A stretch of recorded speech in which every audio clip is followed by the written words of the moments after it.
Bonjour à tous, c'est Antoine Schwartz. Aujourd'hui dans cet épisode, je vais vous parler d'un cas que j'ai vécu et en même temps qui va vous arriver et qui vous arrive régulièrement. Je suis dans cette situation où auparavant j'ai été bien, je suis à 3 trous de la fin, je me trouve sur le golfe de la Boulie, sur le parcours de la forêt. Et dans cette situation, je suis bien au niveau du score. Moins 2, moins 3. Pour moi, pour vous, ça peut être un petit peu plus. Mais dans cette situation, j'ai envie de bien terminer. Et j'ai un trou qui est compliqué. Le trou numéro 16 ici, un trou où j'ai heure limite à droite. J'ai les arbres qui sont à gauche, où je suis totalement pendu. Et c'est un trou qui est très étroit et en même temps qui fait 360 mètres.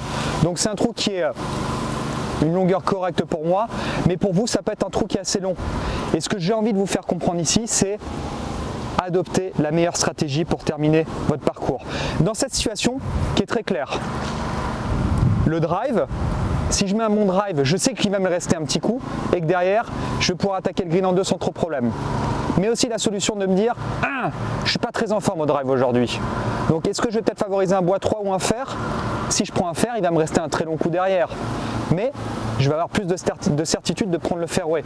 C'est là toute la notion de stratégie et de se dire que qu'est-ce que je dois faire? Quel est le bon club que je dois prendre? Ça m'est arrivé plusieurs fois cette situation dans ma carrière. Et pour moi et pour vous, il n'y a rien de plus horrible que de mal terminer une partie. Vous êtes frustré, vous avez envie de prendre vos clubs, de jeter votre sac, de rentrer à la maison et de vous dire j'ai plus envie de jouer. Et le lendemain, vous revenez. On la connaît celle-là. Mais pour l'instant, essayons de bien terminer ce parcours. Comme je vous dis ici, mise en jeu qui est compliquée. Je ne suis pas en grande forme au niveau de mon driving, de mon bois 3. Est-ce que je prends le risque ou pas de mal terminer? Est-ce que j'essaye d'assurer?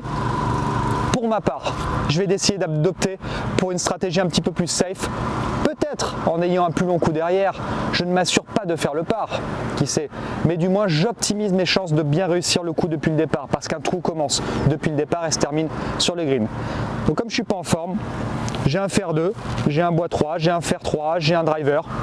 Je vais décider de prendre le fer 3. Je ne suis pas en grande forme aujourd'hui, mais par contre, je décide de prendre le fer 3, je l'engage à 100%. C'est surtout ça. La tendance que je vais avoir aussi, ce que j'aime bien et je vous le rappelle, c'est que je vais toujours tiller du côté du danger.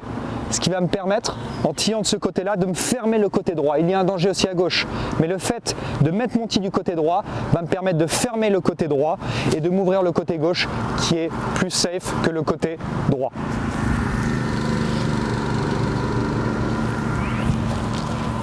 Et dans les moments un peu de stress, je vais faire ma routine. Je vais prendre le temps. Je ne vais pas chercher à vouloir accélérer les choses. Donc là, je réalise ma routine.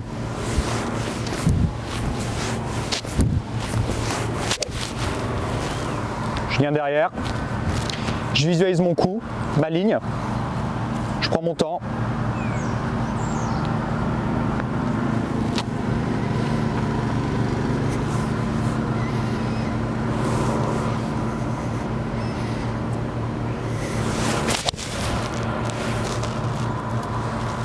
Parfait. Donc voilà, derrière ce coup de fer 3, il va me rester un coup de 170 mètres. Au moins, je suis sur le fairway. Je vais pouvoir essayer de bien terminer ma carte, de bien réussir mes coups suivants. Et dans cette situation, je vais beaucoup mieux gérer ma stratégie de parcours. Donc, essayez systématiquement, comme ce que j'ai pu faire, d'avoir plusieurs choix sur un parcours. Ne vous limitez pas à avoir juste un club à jouer depuis le départ. Si vous ouvrez un petit peu votre stratégie et votre panel de coups depuis le départ, c'est certainement ce qui va vous aider d'être un peu plus rassuré sur un parcours, surtout sur la fin de parcours qui est un peu plus stressante.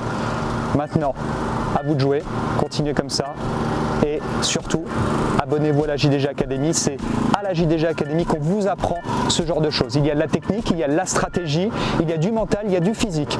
Tout cela peut vous aider à progresser tout en prenant plus de plaisir. Donc abonnez-vous à la JDG Academy.